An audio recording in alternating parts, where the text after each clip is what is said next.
대통령은 순방 중 밤낮 없이 국익을 위해 뛰고 있는데 집권 여당은 선거 패배에 반성 없이 누가 진짜 친명이냐를 가리며 밥그릇 싸움에 빠졌습니다. 상식적인 비판마저 입틀막하는 기형적 권력투쟁의 민낯, 그 충격적인 실체를 고발합니다. 다시 한번 말씀드리는데 민주당은 물론이고 민주당 당원 상당수가 미쳐가고 있습니다. 제정신이 아닙니다. 이재명은 완벽해. 이재명 대통령은 모든 걸 잘해. 이재명 대통령을 지키기 위해서 이재명 대통령과 그 측근들, 청와대가 불편한 얘기는 단 요만큼도 하면 안 돼. 라는 게 저는 되게 이상합니다. 직업이 기자라서 더 그렇습니다. 민주주의는 불편한 얘기를 참아내고 감내하는 겁니다. 그 민주당의 이지은 대변인이 이재명 대통령이 당무 개입을 한다는 얘기냐, 대통령이 그럴 리가 없지 않느냐, 당무 개입은 윤석열이나 하던 건데 이재명 대통령이 그러면 윤석열과 같은 그런 일을 한다는 거냐, 이런 얘기를 했습니다. 저는 지극히 상식적인 얘기라고 생각하는데 여기서 딱 잘라서 그러면 이재명 대통령이 윤석열과 같은 행동을 했다는 얘기냐, 요거를 딱 자르면 어디 감히 이재명 대통령을 윤석열에 비교해. 저 불경한 것. 이렇게 되죠. 그래서 결국 대변인직을 그만뒀습니다. 좀 잘 이해가 안 되는데 이재명 대통령을 지지하고 좋아하면서 동시에 조국을 지지하면 안 되는 겁니까? 그게 불가능한 건가요? 그게 논리적으로 성립할 수 없습니까?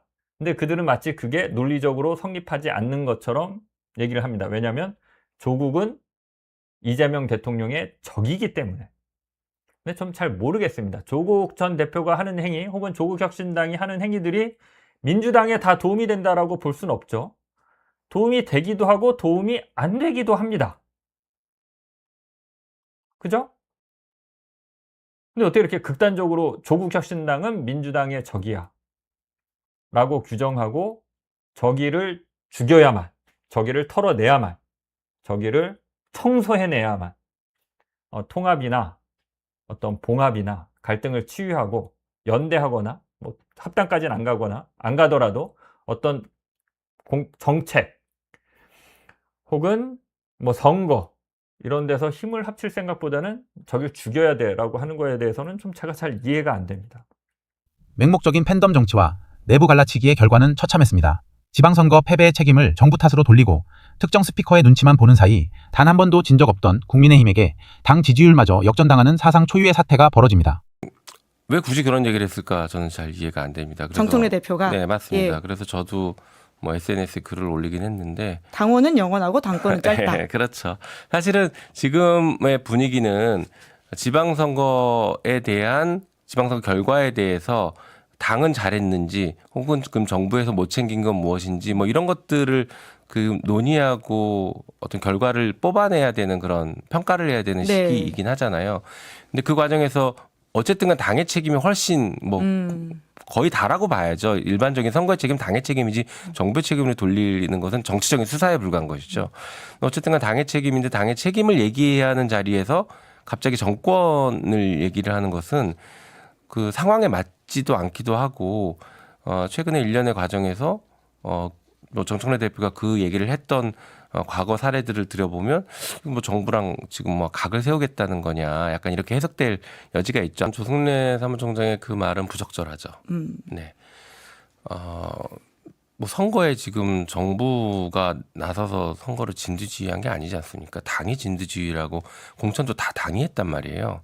그럼 당이 거기에 대해서 정치적 책임을 지는 것이지. 두 가지 관점을 가장 크게 보는데 내란을 온전하게 청산할 수 있을 것이냐 그리고 우리에게 필요한 사회 대개혁을 해낼 수 있을 것이냐 이 두 가지 관점에서 보는데 두 가지 관점에서 볼 때 김민석 총리 전 낙제점이라고 봅니다.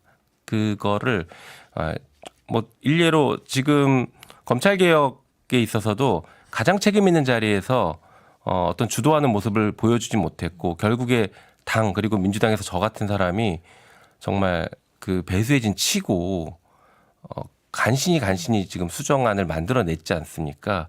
그 과정에서 총리의 역할은 사실은 법을 만든 거는 총리의 주도로 만들었는데 아무런 역할을 하지 않았던 것. 그런 것들이 저는 국민들과 당원들이 좀 평가하실 수 있을 거라고 봅니다. 저는 뭐 거기에 100% 동의하진 않습니다만 이른바 충정로 대통령론이 있는 거잖아요. 그러니까 그거에 민주당 의원들이 복무한다. 결국엔 그 눈치를 보다가 선거도 이렇게 된 거 아니냐. 일정 부분 계속적으로 뭔가 그 프레임 안에서만 정치가 되는 거 아니냐라는 비판이 있는데 선거 결과에 대한 평가가 대통령과 당 지도부가 엇갈리고 있는 상황이에요. 그러면 여기서 대통령은 저는 대통령이 너무 많이 들어온다 이런 비판도 있지만 대통령은 표현이나 수위에 있어서는 굉장한 자제력을 갖고 있다라고 그러니까 자제력을 갖고 있다고 봅니다. 근데 오히려 지금 당 지도부가 뭔가 자제력을 잃고 상황을 뭐 치받고 있다.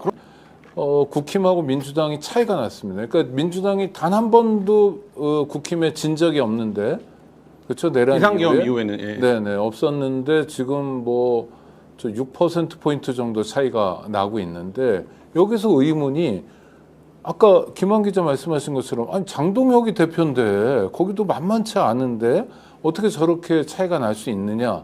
이건 민주당이 답해야 되는 거 아닌가요? 잘못을 했으면 미안한 줄 알아야지. 나는 잘못한 거 없다고 권한 있는 사람이 내세우는 경우가 어디 있어요.